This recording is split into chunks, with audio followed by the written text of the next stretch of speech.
ஓம் சாந்தி. B.K. Surajbhai அவர்களின் தாரணை வகுப்பு பிப்ரவரி 3, 2026. உயர்ந்த முயற்சி செய்வதற்காக நாம் தந்தையை பின்பற்ற வேண்டும். நமது முன்னிலையில் பிரம்மா பாபா என்ற மிக உயர்ந்த உதாரண மூர்த்தி இருக்கின்றார்.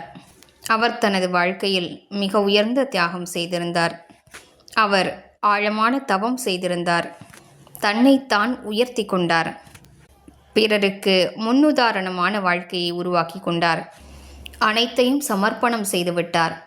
முழுமையான வைராக்கியத்தை வாழ்க்கையில் தாரணை செய்தார். மேலும் கர்மங்களை செய்தபடி யோகத்தில் நிலைத்திருப்பதற்கான கர்மயோகி நிலையை வெளிப்படுத்தக்கூடியவராக இருந்தார். எனவே தந்தை எப்படியோ குழந்தைகளாகிய நாமும் அப்படியே இருக்க வேண்டும். எந்த ஆத்மாக்கள் பிரம்மா பாபா நமது அலௌகீக தந்தை என்று நினைக்கிறார்களோ அவர்கள் அவரது அனைத்து உயர்ந்த தன்மைகளையும் வாழ்க்கையில் தாரணை செய்ய வேண்டும். அவர்கள்தான் பாபாவின் உண்மையான குழந்தைகள் என்று கூறப்படுவார்கள். பாபாவுக்கு முரளி மீது மிகுந்த அன்பிருந்தது. யாருக்கு பாபா மீது அன்பு இருக்குமோ அவர்களுக்கு முரளி மீதும் மிகுந்த அன்பிருக்க வேண்டும். பாபா குழந்தைகளை மிக உயர்ந்த பார்வையில் பார்த்தார். இவர்கள் எனது மகான் ஆத்மாக்கள், முழு உலகிற்கும் நன்மை புரியக்கூடியவர்கள். இவர்கள்தான் பகவானை கண்டறிந்திருக்கிறார்கள் என்று நினைத்தார். நாமும் ஒருவர் மற்றவர்களை அந்த உயர்ந்த பார்வையிலேயே பார்ப்போம். பாபா பிறருக்கு அறிவுரை கூறினால் கூட அவர்களை முதலில் தனது சுயமரியாதையில் நிலைநிறுத்தினார். அதன் பின்னர்தான் அறிவுரை கூறினார். நாமும் கட்டளையை போன்று அறிவுரை கூறாமல் அவர்களுக்கு அவர்களது உயர்ந்த தன்மைகளை, விசேஷ தன்மைகளை கூறி சுயமரியாதையில் நிலைக்கச் செய்திடுவோம். அதன் பின்னர் நல்ல படிப்பினைகளை கூறுவோம். பாபா தனது காரியங்களை ஒருபோதும் தள்ளி போட்டதில்லை.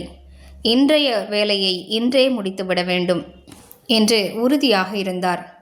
பாபா அனுதினமும் அதிகாலை 3 மணிக்கெல்லாம் எழுந்து ஆழமான தவத்தில் மூழ்கியிருந்தார். யாரெல்லாம் பாபாவை பார்த்திருக்கிறார்களோ அவர்கள் அவர் உறங்கச் செல்லும் போதும் ஆழமான தவத்தில் மூழ்கியிருக்கிறார், எழுந்த பின்னரும் ஆழமான தவத்தில் மூழ்கியிருக்கிறார் என்பதையே கண்டார்கள். அதனால்தான் பிரம்மா பாபா மற்றும் மம்மாவை பற்றி பாபா கூறியிருக்கிறார். அவர்கள் உறங்கும் நேரம் கூட யோகத்தில் கணக்கிடப்படுகிறது. அவர்கள் யோகத்தில் நிலைத்திருந்து உறங்குகிறார்கள். எழுந்திருக்கும் போதும் யோக நிலையில் இருக்கிறார்கள்.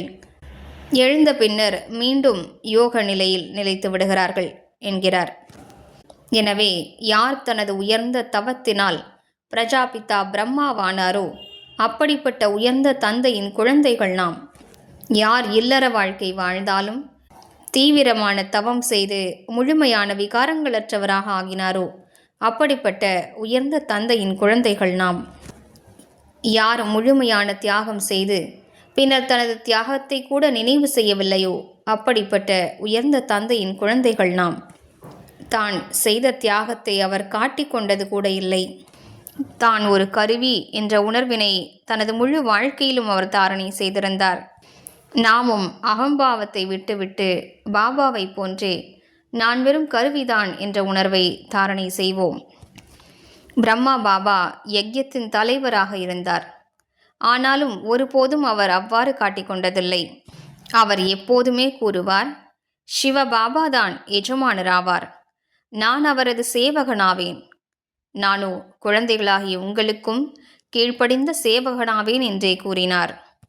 மிகுந்த எளிமைத்தன்மை நிறைந்த வாழ்க்கை, மிகுந்த அகங்காரமற்ற தன்மை நிறைந்த ஒரு வாழ்க்கை, மிகுந்த பணிவுத்தன்மை மற்றும் திருப்தி தன்மை நிறைந்தவராக இருப்பதற்கான உயர்ந்த தாரணைகள், சதா பிரபுவின் அன்பில் மூழ்கிய நிலை, ஆழமான தவத்தின் பாதையில் நடந்தது.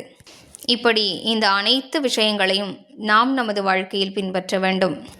எனவே எப்போதெல்லாம் பிரம்மா பாபாவின் சித்திரத்திற்கு முன்னால் நாம் செல்வோமோ அவரிடமிருந்து ஏதாவது நல்ல தூண்டுதலை பெற்றுக்கொள்வோம்.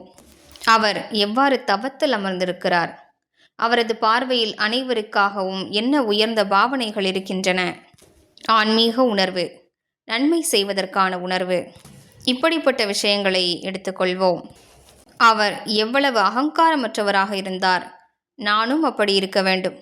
இப்படி ஏதாவது ஒரு தூண்டுதலை எடுத்துக்கொண்டு அவரது அறையிலிருந்து வெளியே வருவோம். உலக ஆத்மாக்களுக்கு அவர் என்னவெல்லாம் செய்திருந்தார், தடைகளையும் பிரச்சனைகளையும் புன்சிறுத்தபடி எவ்வாறு அவர் கடந்து சென்றார், அவர் எத்தனை சக்தி வாய்ந்தவராக இருந்தார். இப்படி இன்று முழு நாளும் தந்தையை பின்பற்றக்கூடிய லட்சியத்தை நாம் ஆழமாக மனதில் எடுத்துக்கொள்வோம். ஒவ்வொரு மணி நேரத்திலும் ஒரு முறை நாம் பாபாவை அழைப்போம். பாபாவின் வரமளிக்கும் கரம் என் தலைமீது இருக்கிறது என்று அனுபவம் செய்வோம். ஓம் சாந்தி.